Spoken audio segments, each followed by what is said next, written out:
It's not only World Rally cars on the Forest stage, as there's also a host of iconic cars, with many of them driven by iconic drivers too.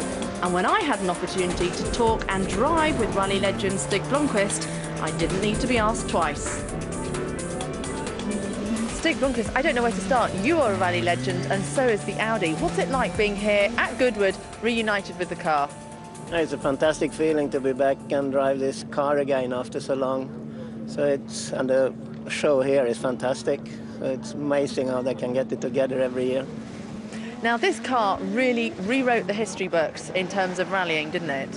Yeah, of course, when Audi came out with the four-wheel drive car, everybody was thinking it was a new type of Jeep, but it was a proper rally car and it was working fantastic. And how did you have to adapt your driving in order to drive it? I was quite lucky because I came from front-wheel drive cars, and that was much easier for me to adapt to the four-wheel drive and for people who came from rear-wheel drive cars. Yeah, I think we was the favorite in the forest those days with the car because of the noise and the flames. So they've redesigned the stage. What have I got to look forward to? It's narrow and tight through the trees, but it's really nice. Doesn't look slippery, but it is slippery, so it can be a few surprises. Right, we're lining up for the start now. I've really got no idea what I'm letting myself in for.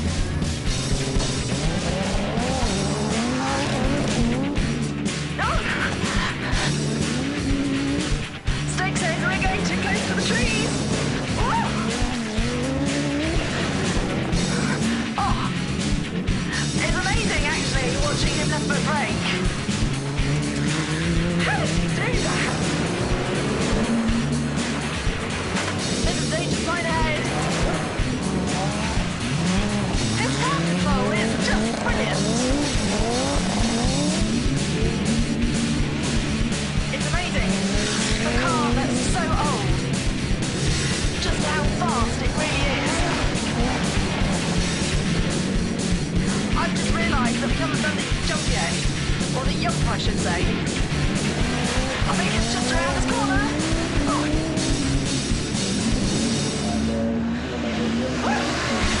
I guess that was it. We were very airborne. Just one corner to go.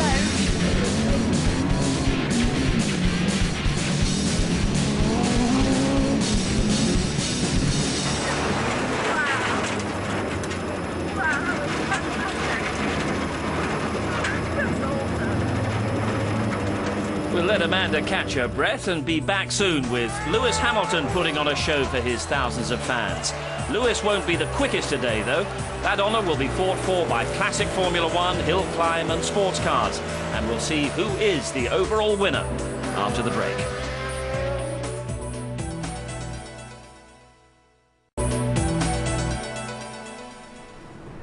Away from the hill climb and the rally stage, there's loads to see for families and kids at the Goodwood Festival of Speed. And one demonstration that I found is that by artist Ian Curtis, who has a very unusual style of painting with remote control cars.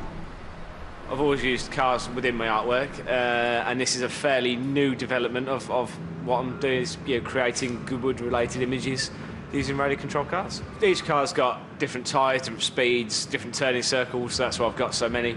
And it just gives me a good excuse to go and buy some new toys every time I do an event.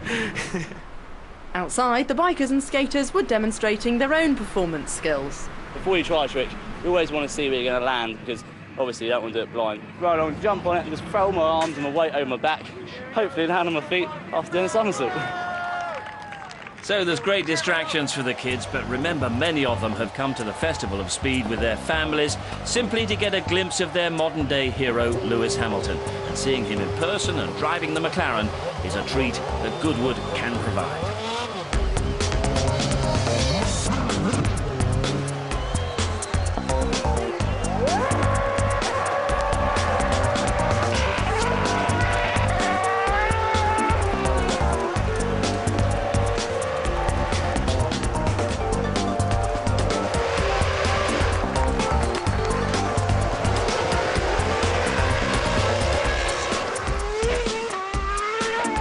Yes, up here at the top of the hill, Lewis has already signed something like 1,000 autographs, but a fantastic day. From the wet of Silverstone to these ideal conditions that we got here at Goodwood. How does this compare to the experience of last year?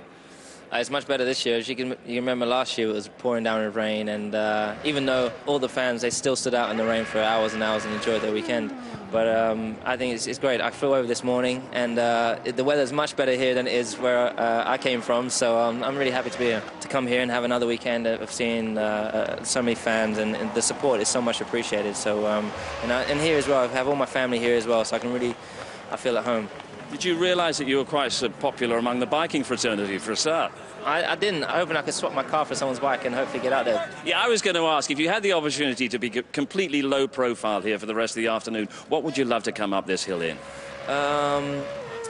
It would be a Formula 1 car. It probably would be Ayrton Senna's old car. I think it's the MP48. It's probably one of my favourite cars. Yeah. So for this crowd at the top of the hill and everyone else around the circuit, what message might you have for what you're going to achieve in the second half of the season? Well, I'm not going to build your hopes up, but I just let you know that I'm working as hard as I can, and I'm working, as I said, as hard as I can to bring the championship home for all of us. So keep your fingers crossed. Everyone is behind you, and congratulations once again for last weekend. Lewis Hamilton.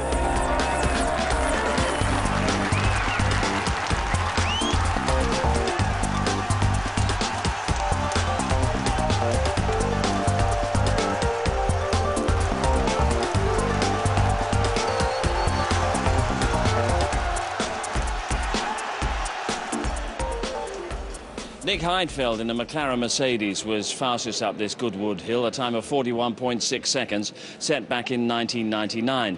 These days, the Formula 1 cars aren't allowed to be timed, so the battle to be fastest lies among the touring cars, the Group C cars, the sports cars, and the specialist hill climb cars. And this is how this year's battle was resolved. And indeed, the sports cars certainly lived up to expectations, with festival favourite Justin Law and the specially built Pikes Peak cars setting the early pace.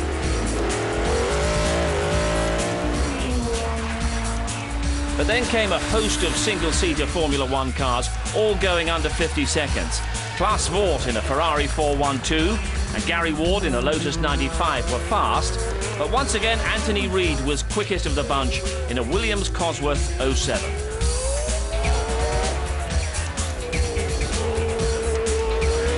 By Sunday, when the final places are determined, one Pikes Peak car was already out. And it was left to fellow Pikes Peak veteran Rod Millen in his specially built Toyota Celica to fly the flag for the American hill climb specialists. Anthony Reid's Nissan Primera had failed on the Saturday, so the Ground Effects Formula 1 car was his only hope for victory, as he threw the Williams Cosworth up the hill in a very fast time of 44.58. So with the gauntlet thrown down by Reid, it was up to Justin Law to determine the 2008 result. Justin knows the hill well as a former champion, and he needed all his nerve and experience to get the Jaguar up the road as fast as Reid, a feat he managed with just hundredths of a second to spare to take the 2008 title with a run of 44.19. You only get to do the hill 6 times in this event. It's not like a circuit where you can drive around for a while and get used to it. So every time tends to be a little bit better. But the last 2 times I've done, I just didn't really think I was going to beat them. So I'm very, very pleased with that. So Justin Law from Anthony Reid with Rod Millen in third, and then come the Ferrari, the Lotus, and the Brabham Cosworth, 3 classic Formula 1 cars. And that's the 2008 Goodwood Festival of Speed. Sell-out crowds, great stars, great cars. Amanda, what for you has been the highlight? For me, it has to be the rally stage with the original Stig in the rally car that rewrote history. Well, for me, it was going up that hill in a 1908 Panhard Grand Prix car. 9 cars from that French Grand Prix 100 years ago, still running and still running well up the hill. Well, the next motorsport event here at Goodwood, similar in spirit, is the Goodwood Revival meeting in September. But everyone here involved in the Festival of Speed is already making plans for 2009. It promises to be bigger and better than ever. Goodbye.